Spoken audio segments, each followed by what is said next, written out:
Yes. Hello friends on YouTube, this is Lee, the Cold War Prepper. I watched a fantastic video yesterday by Southern Prepper 1, and I strongly recommend you go visit his channel. He does some outstanding work. I really like what he does. But he was talking about nuclear explosions, and so I want to delve into what he was talking about and expand on them just a little bit.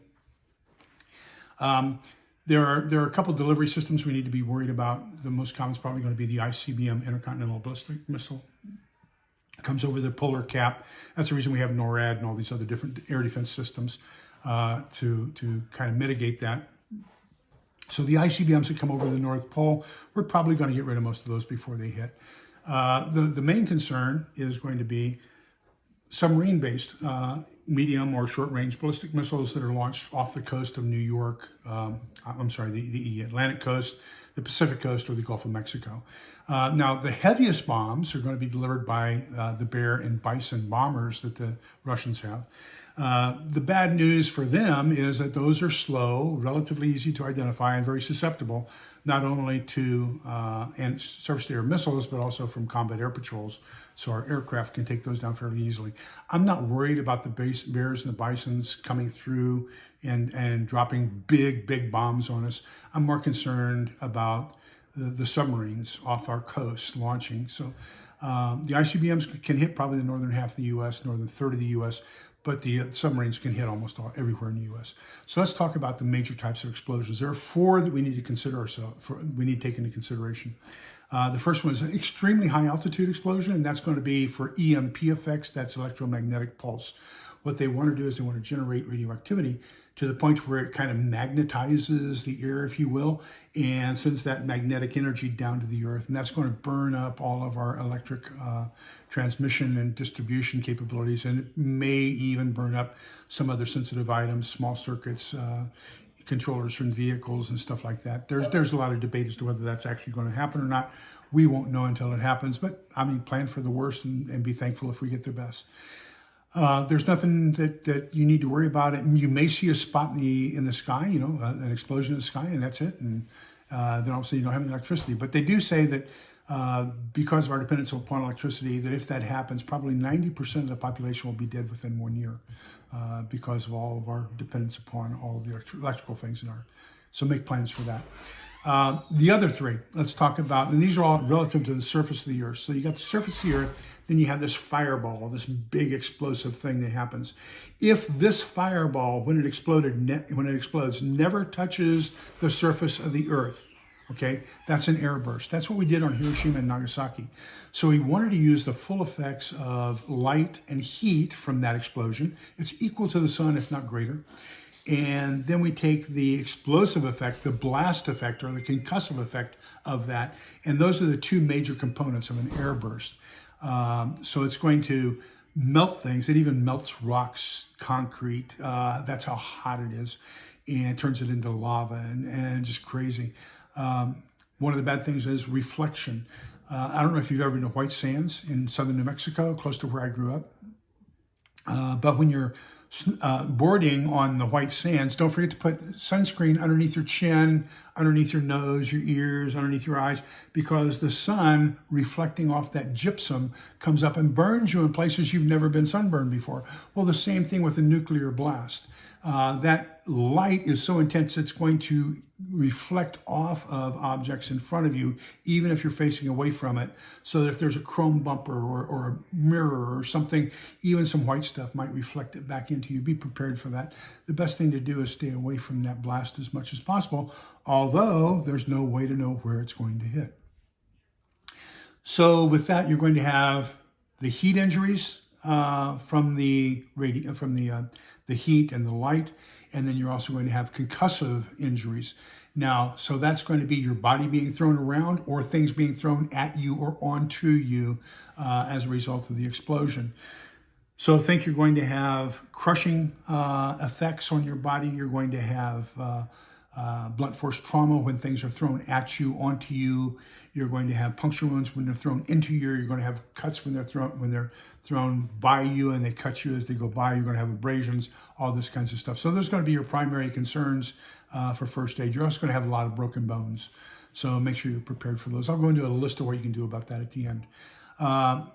So then with the surface burst, the actual fireball touches the earth. And what it's trying to do is it's trying to pick up portions of the earth, throw them up into that mushroom cloud, and then spread them over a large area. Now what happens is, because the earth was in contact with that explosive fireball, they are now irradiated or radioactive. So they're hot. So remember, like a hot air balloon, it's going to go up into the air, and then it's going to go downwind, what we call winds aloft or prevailing winds. And as it flows along those prevailing winds, it cools, it's going to start falling down to earth. And when that radioactive material falls back down to earth, we call that fallout. And that's what we were really afraid of back in the late 60s and early 70s. That's why we built all those cinder block fallout shelters in our backyards. But anyhow, one of the things, I'm going to put a link in there. I'm going to put a program where you can check and see the types of nuclear explosions near you, check for prevailing radiation and projected fallout cones for where you live, so you can know what to do. The best thing for protection against radiation, because you're going to have the exact same things with the surface burst you did with the air burst. You're going to have heat, you're going to have the concussive effect, the explosive, the blast. You're also going to have radiation. So the best thing to protect you from radiation is mass, something to absorb that radiation, the gamma rays, that's between you and number one, where the explosion took place, number two, where the fallout is coming down. Now, one safe rule of thumb is stick your thumb out, okay? If your thumb entirely covers the mushroom cloud, you're probably outside of the blast and the light and heat effects, but you could still be in the radioactive fallout downwind.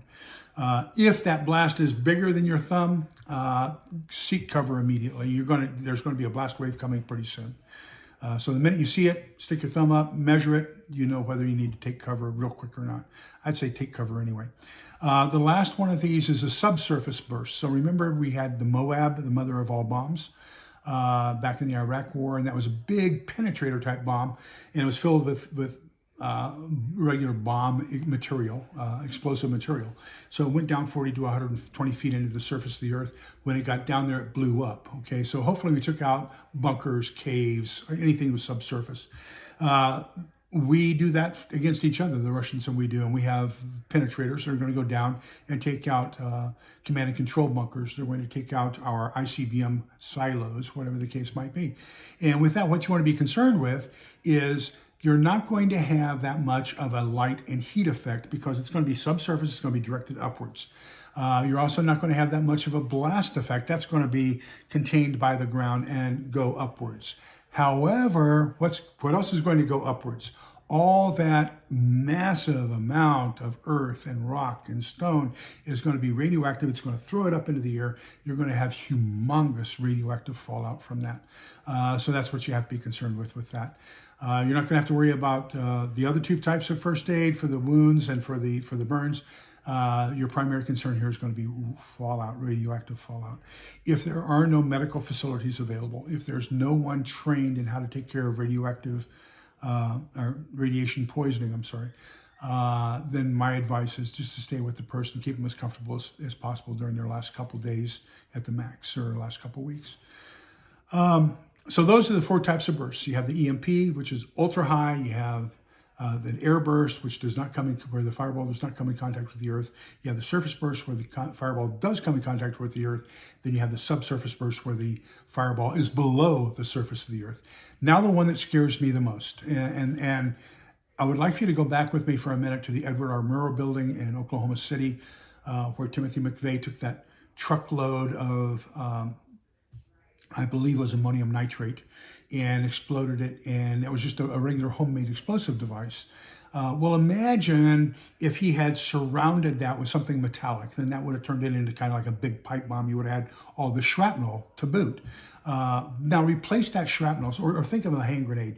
You got the explosive material in the middle, you got all this metallic material on the outside. When it explodes, it takes all this metal and turns it into basically flying objects or bullets that are designed to penetrate humans and kill them.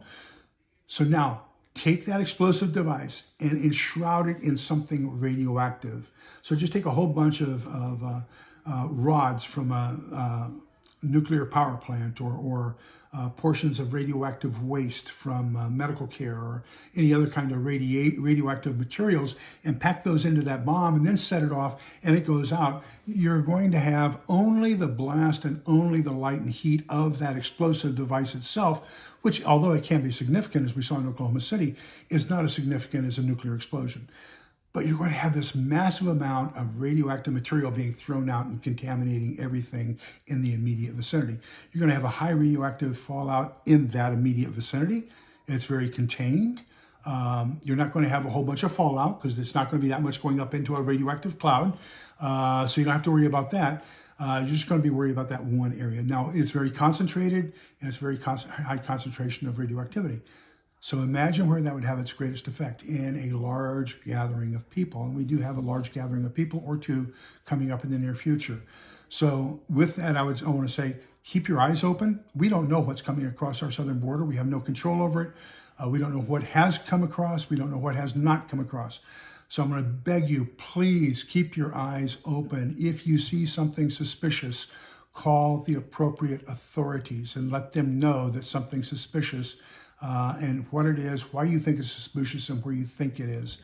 So I hope that this has provided you with a little bit of training, but now let's talk about your first aid kit, okay? What is it you want to have? For the burns, you're going to want to have some sort of sterile saline solution. Same thing for the wounds, to wash that wound. For the burns, you're going to want to have some sort of burn gel or burn ointment. You're going to want to have some sort of non-stick cover to cover that wound with. And you're going to want to have some sort of very strong over-the-counter pain medication.